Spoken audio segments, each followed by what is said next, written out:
ठीक है बच्चों, तो टिल यस्टरडे कल तक हमने मोशन अंडर ग्रेविटी पढ़ी थी। तो आज हम दूसरा एक चैप्टर स्टार्ट करते हैं, Newton's laws of motion.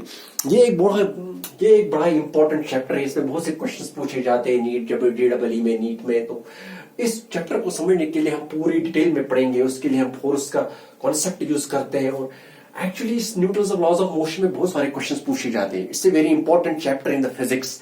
So before going into the details of the Newton's laws of motion, हम पहले क्या करते हैं, पहले हम यहाँ पे फोर्स की डेफिनेशन पढ़ते हैं, राइट।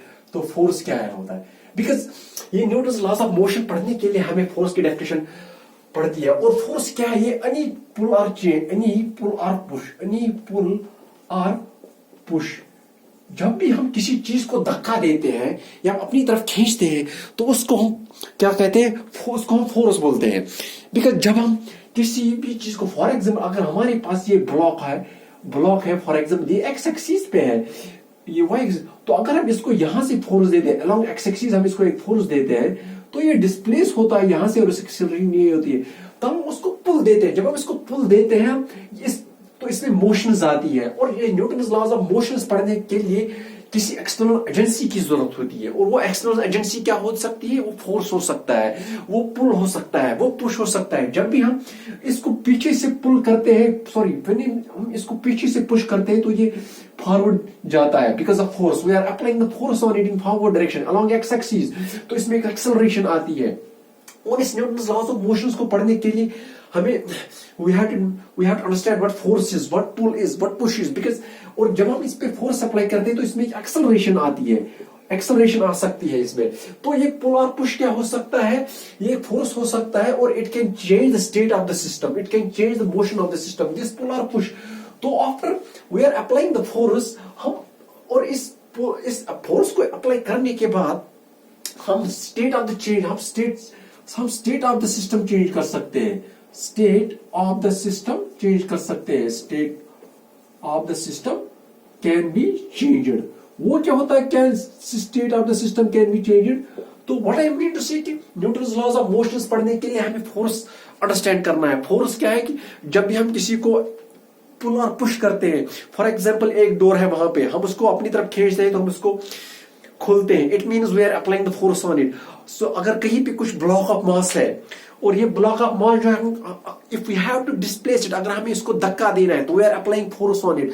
तो फिर उसके बाद it's only because of Newton's laws of motion. तो फिर उसके बाद न्यूटन्स लॉज ऑफ मोशंस को अंडरस्टैंड करके हम इसकी मोशन डिस्क्राइब कर सकते हैं। So that's why to understand the Newton's laws of motion we have to understand what is the force. Because किसी चीज को डिस्प्लेस करने के लिए, न्यूटन्स लॉज ऑफ मोशंस को पढ़ने के लिए पहले रिक्वायरमेंट क्या है हमारी, कि हमें देखना है कि एक्सटर्नल एजेंसी इस पे क्या अप्लाई हो रही है। ये force in form of what, इस पे हम फोर्स अप्लाई कर रहे हैं, पुल कर रहे हैं या पुश कर रहे हैं। हम अपनी तरफ किसी ब्लॉक को अपनी तरफ खींच रहे हैं, अगर ये ब्लॉक है कोई, हम इसको अपनी तरफ खींच रहे हैं या हम इसको तरफ धक्का दे रहे हैं। तो it means to understand the Newton's laws of motion, force, उसकी डायरेक्शन, किस पे फोर्स अप्लाई किया जाता है, एक्सेलरेशन कहां से आ गई, ये डिस्प्लेस हुआ अपनी जगह से, इसकी स्टेट ऑफ पोजीशन चेंज हो गई, इसकी state of uniform motion change हो गई। तो इसको पढ़ने के लिए हमें फोर्स अंडरस्टैंड करना पड़ेगा। और फोर्स को अंडरस्टैंड करना पड़ेगा, हम we are seeing the definition of the forces any pull और पुश। तो तब जाके हम अंडरस्टैंड कर सकते हैं what is Newton's laws of motion. तो न्यूटन्स लॉज ऑफ मोशन जो होता है, तो हमारे पास थ्री लॉज ऑफ मोशन है। तो Newton's laws of motion we have three Newton's laws of motion, right, three Newton's laws of motion. तो what I mean to say is that ये न्यूटन्स लॉज ऑफ मोशन को understand करने के लिए मैंने बोला कि हम बोलते हैं कि हमें फोर्स को अंडरस्टैंड करना पड़ता है। तो ये this force can be gravitational force. तो ये फोर्स जो है ये ग्रेविटेशनल फोर्स हो सकता है, राइट, ये ग्रेविटेशनल फोर्स हो सकता है, ये इलेक्ट्रोमैग्नेटिक फोर्स हो सकता है। और हमारे पास और एक फोर्स कौन कौन से है हमारे, और न्यूक्लियर फोर्स भी एक टाइप का फोर्स है, न्यूक्लियर फोर्स भी एक टाइप का फोर्स है। And weak force is another force, and weak force is another force. तो आगे इनको जाके हम डिटेल में पढ़ेंगे। ग्रेविटेशन फोर्स पे हमारा पूरा एक चैप्टर आता है, इलेक्ट्रोमैग्नेटिक फोर्स को पढ़ेंगे हम, न्यूक्लियर फोर्स को पढ़ेंगे हम, वीक फोर्स को पढ़ेंगे। So in order to go into the details of the Newton's laws of motion, Newton's laws of motion को पढ़ने के लिए हमने क्या बता दिया कि पहला वाला लॉ जो होता है, पहला वाला लॉ जो है न्यूटन्स लॉज ऑफ मोशन का, वो बोलता है कि the state of A system can never change until and unless it is acted upon by force. So what I mean to say is that एक बॉडी जो है अगर वो रेस्ट में है, then it will be always in rest until and unless it is acted upon by some external force. So first law of motion हम पढ़ते हैं यहाँ पे, first law of motion, Newton's first law. So the Newton's first law of motion जब हम यहां पढ़ते हैं,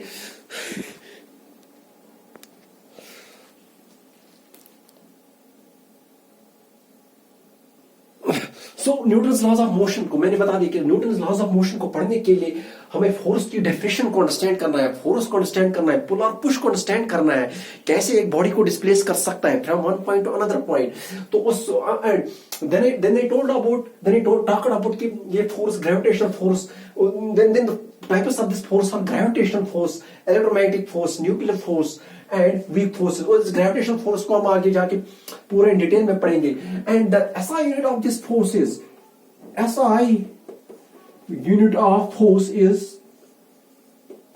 SI unit of force is Newton. SI unit of force is Newton. Its symbol is N. इसका सिंबल क्या है? तो SI unit क्या है फोर्स का? Newton. It symbol is N. It is the absolute unit of force.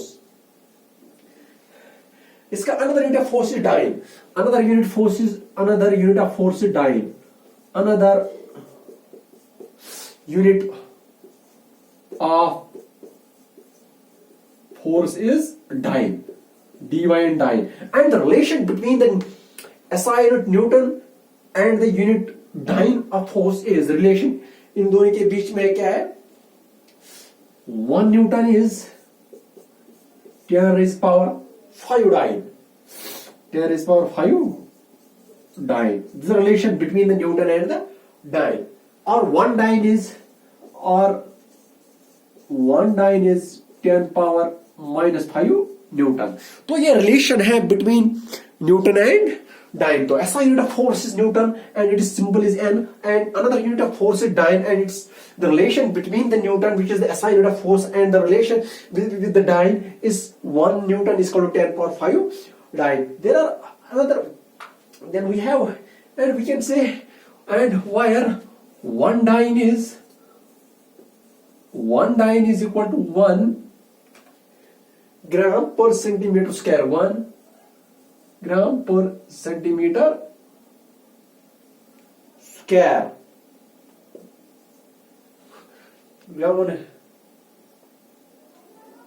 So we can say that here we can say the force is said to be 1 dyne.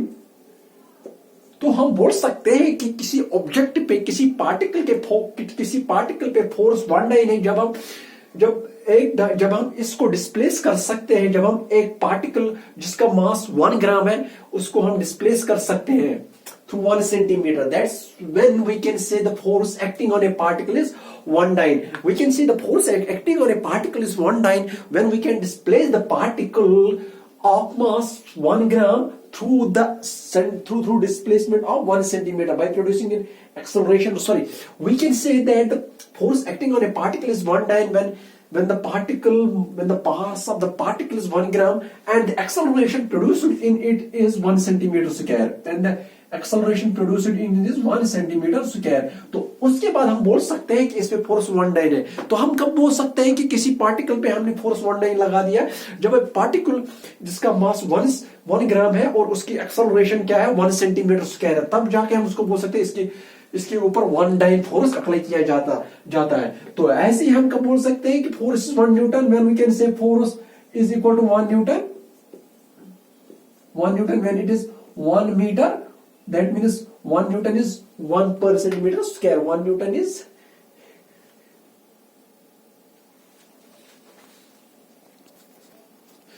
so similarly 1 Newton is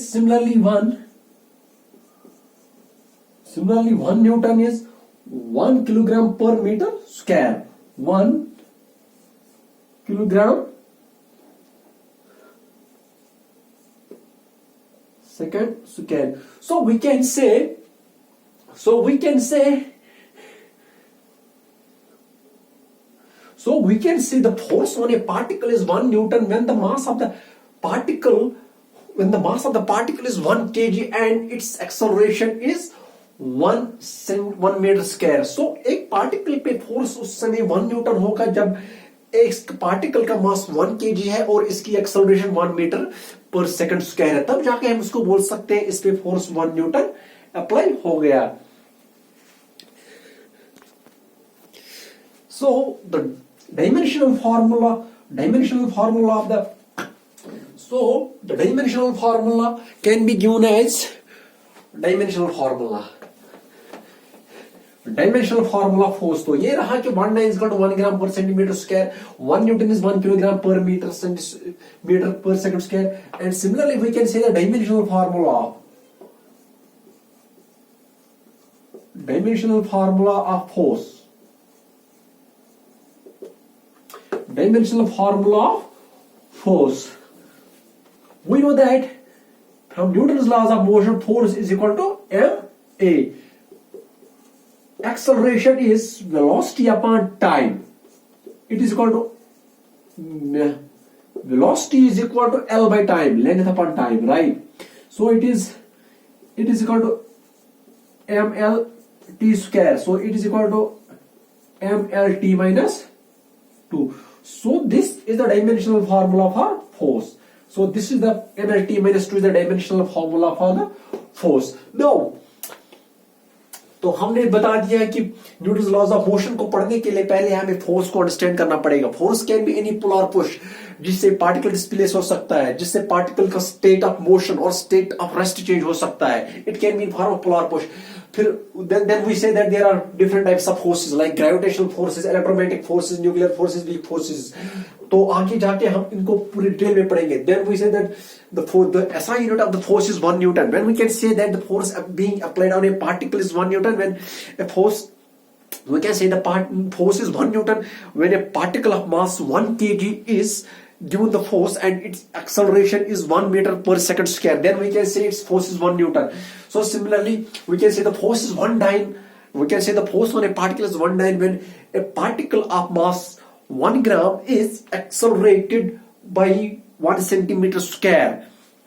It's said to be then the force on that particle is 1 dyne. Then I told you that the dimensional formula of the force is ml by t square. That is like that. Now we will be moving for the main topic, which is Newton's laws of motion. So moving on, the first law of motion we will be discussing here. The first law of motion is that Newton's first law of motion.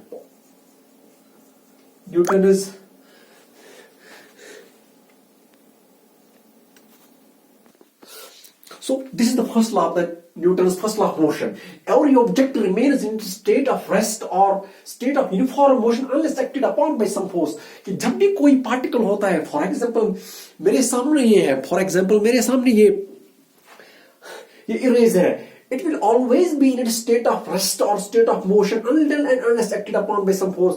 ये तब तक यहीं पे रहेगा, ये eraser जो है ये तब तक यहीं पे रहेगा, ऐसी स्टेट ऑफ रेस्ट में रहेगा जब तक इसके ऊपर कोई फोर्स अप्लाई नहीं हो सकता है. That's what is the Newton's first law of motion. कि ये हमेशा ऐसे ही रहेगा जब तक इस पे कोई फोर्स होगा ही नहीं. That's what is Newton's first law of motion. और हम इसको ऐसे भी बोल सकते हैं. We can also define the Newton's first law of motion कि अगर इस पे ऐसा एक फोर्स आ गया, ऐसा एक फोर्स आ गया और ऐसा एक फोर्स आ गया और ऐसा एक फोर्स आ गया, तो इन चारों फोर्स का जब सम 0 होगा तब जाके इधर ये अपनी ही रेस्ट पे रहेगा, या अगर ये किसी यूनिफॉर्म वेलोसिटी के साथ चल रहा था तो ये यूनिफॉर्म वेलोसिटी में ही रहेगा. That's what is the Newton's first law of motion. तो क्या कि जब भी वेक्टर सम ऑफ फोर्सेस किसी के ऊपर अप्लाई होता है such that then and only then if the vector sum of all the forces acting on a particle is 0, then and only then the particle remains at rest or moves with constant velocity. अगर ये for example अगर ये body rest पे था और F1 plus F2 plus F3 plus F4 is equal to 0. Then it will be in its state of position. It will be in state of rest. तब ये अपनी ही पोजीशन में रहेगा, अपनी ही स्टेट ऑफ रेस्ट में रहेगा, जैसे फोर्स अप्लाई करने से पहले था. नो, अगर ये किसी यूनिफॉर्म वेलोसिटी के साथ चल रहा था, अगर ये किसी uniform velocity, for example it was a vehicle, for example it was a vehicle moving like that, and we are applying some four forces such that ये चारों forces का sum इसमें 0 है, then it will continue to move with constant velocity. That's what is the Newton's first law of motion. कि अगर ये body है यहाँ पे, अगर ये बॉडी है रेस्ट पे फॉर एग्जाम्पल, तो ये हमेशा ऐसे ही रहेगी, ये इरेजर ऐसे ही रहेगा जब तक इस पे कोई बाहर से फोर्स अप्लाई ही नहीं होगा. या अगर अब ये ऐसे चल रहा है तो ये कभी मोशन, ये कभी, अगर ये बॉडी ऐसे चल रही है तो ये कभी रेस्ट पे आ ही नहीं सकता है जब तक इस पे कोई फोर्स अप्लाई नहीं किया जा सकता है. फॉर एग्जाम्पल इस पे ब्रेक अप्लाई नहीं कर सकते हैं हम, या कुछ और नहीं कर सकते हैं. So that's what is first law of motion. तो यहां बता सकते हैं कि एक बॉडी की स्टेट चेंज तब हो सकती है जब इस पे कोई पार्टिकल, जब इसके पे कोई फोर्स एक्सटर्नली एक्ट होगा, या अगर कोई बॉडी यूनिफॉर्म वेलोसिटी के साथ चल रही है तभी एक्सेलरेट हो जाएगी जब इस पे कोई एक्सटर्नल फोर्स एक्ट हो जाएगा in form of the forces applied by brakes. So we can go on like that. तो Newton's first law of motion हमें ये प्रॉपर्टी देता है कि every material body which is also called the law of inertia. तो ये property है, कहां से मिलती है हमें? Newton's first law of motion जब हम डिस्क्राइब करते हैं, जब हम डिफाइन करते हैं, जब हम डिस्कस करते हैं, तो वहां से हमें पता चलता है कि जो बॉडी है, हर कोई जो बॉडी है, मटेरियल बॉडी है जिसमें मास होता है, वो कभी भी अपनी पोजिशन चेंज नहीं कर सकता है. स्टेट ऑफ रेस्ट कभी भी चेंज नहीं कर सकता है. स्टेट ऑफ यूनिफॉर्म मोशन कभी भी चेंज नहीं कर सकता है तब तक जब तक उस पे तब तक जब तक कि उसके ऊपर कोई फोर्स बाहर से नहीं होगा. तो that is what is called law of inertia. So the Newton's first law of motion is sometimes also called the law of inertia. तो वही हमने यहां पे लिख दिया कि a body by itself is unable to change its state of rest और of uniform motion. कि कोई भी बॉडी अगर रेस्ट पे है तो रेस्ट पे ही रहेगी, अगर वो बॉडी मोशन में है तो मोशन में ही रहेगी. हाँ, अब इसके स्टेट में चेंज आ सकती है. अगर ये चल रही है यूनिफॉर्म वेलोसिटी से तो कोई फोर्स उस पे आ गया तो इधर it will come down to the rest, it will be at rest और इट विल एक्सेलरेट. तो इसको दैट्स व्हाई इसको इस Newton's first law of motion को कभी कभी हम लॉ ऑफ इनर्शिया भी बोलते हैं.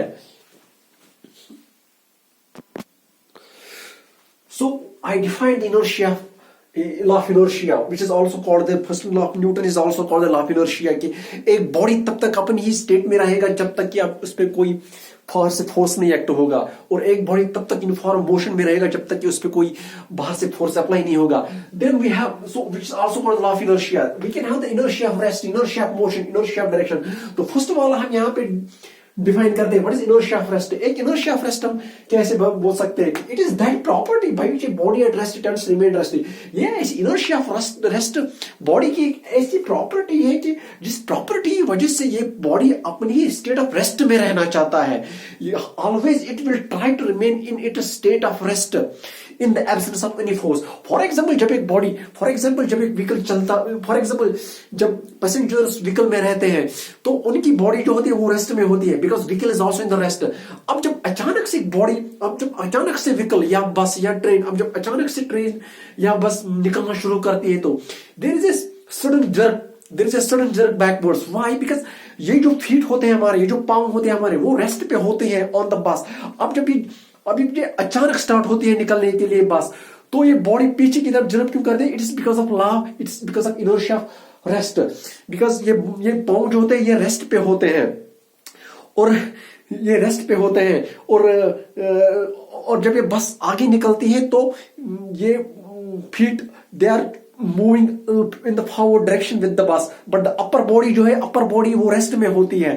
अब ये जो नीचे वाले पाँव आगे चलते हैं तो अपर वाली बॉडी थोड़ा पीछे की तरफ होती है, because it is in it state of rest. That's which is called the inertia of rest. So we can say that what is inertia of rest is that when a bus suddenly starts moving, the lower part of the body shares the motion with the bus, but the upper part of the body is still in the rest.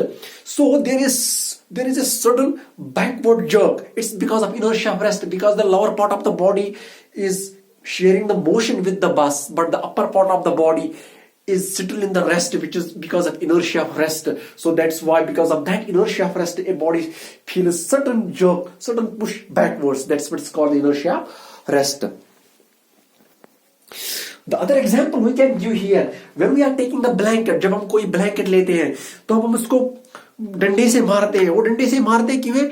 Because the blanket as a whole, it comes into the motion, but the dust particles are still at the rest. When the dust particles are still at the rest, तो ये जब motion में आती है, जब ये पूरा blanket, जब ये पूरा बर्ता, पूरा पर्दा, पूरा कपड़ा मोशन में आता है, तो particle, dust particles are still at rest, then वो नीचे गिरते हैं. Because why? The dust particles are at rest, but the whole cloth, but the whole blanket, it is set in the motion. और जब ये मोशन में आते हैं तो पार्टिकल्स अपने रेस्ट में ही होते हैं, ये डस्ट पार्टिकल्स नीचे गिरते हैं.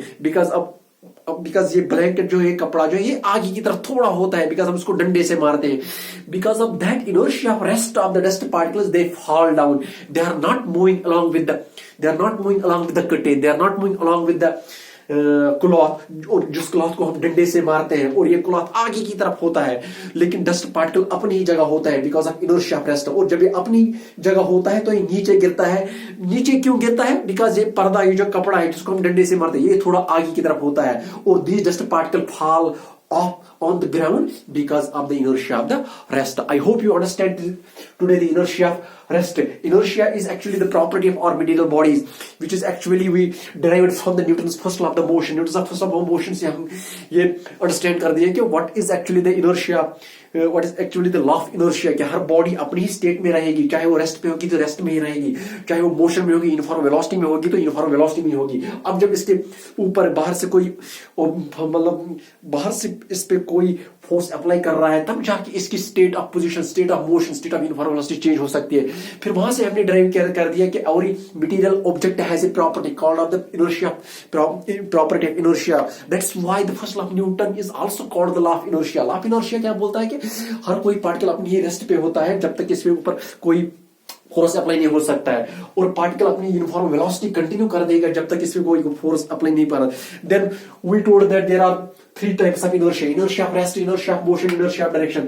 And today we discuss the inertia of rest. Inertia of rest is that when a person isn't in the bus and it starts moving, the body suddenly feels jerked backwards. It's why, because the upper body of the human being is in rest, but the lower part of the body, which is actually the feet, they share the motion with the bus. And because upper body is in rest, because of that inertia of rest, it is pushed backwards. That's what is called inertia of rest. और दूसरी example हमने क्या दे दी inertia of rest की, कि जब हम पर्दा लेते हैं, जब हम कोई कपड़ा लेते हैं तो उसको डंडे से मारते हैं, तो वो जो उसके डस्ट पार्टिकल्स है वो नीचे गिरते हैं. Why? Because of inertia of rest. Because ये जो पर्दा होता है, ये जो क्लॉथ होता है, ये आगे की तरफ होता है जब हम डंडा मारते हैं, लेकिन dust particles are at rest. Because of inertia of rest वो नीचे गिरते हैं, बिकॉज वो पर्दा आगे की तरफ होता है. That's what called inertia of rest. So I hope today that's all. we defined the Newton's laws of motion, we defined what is force, we defined the force. It is SI unit is dyne, its SI unit is dyne, and its another SI unit is Newton, and 1 Newton is equal to 10 power 5 dyne. Then we define what is Newton's first law of motion. Everybody continues in state of rest, or it is continuous state of continuous uniform velocity until and unless it is acted upon by some force. और हम ऐसे बोल सकते हैं कि अगर किसी body पे एक्सटर्नल फोर्स का vector sum of external force is 0, तब जाकर ये बॉडी अपनी स्टेट ऑफ रेस्ट में रहेगी या अपनी स्टेट ऑफ यूनिफॉर्म वेलोसिटी में रहेगी. फिर हमने बता दें कि from first law of motion, Newton's first law of motion पे हम ये ड्राइव कर सकते हैं, ये बता सकते हैं कि every material object has a property called a property of inertia, and that inertia can be like inertia of rest, inertia of motion, inertia of direction.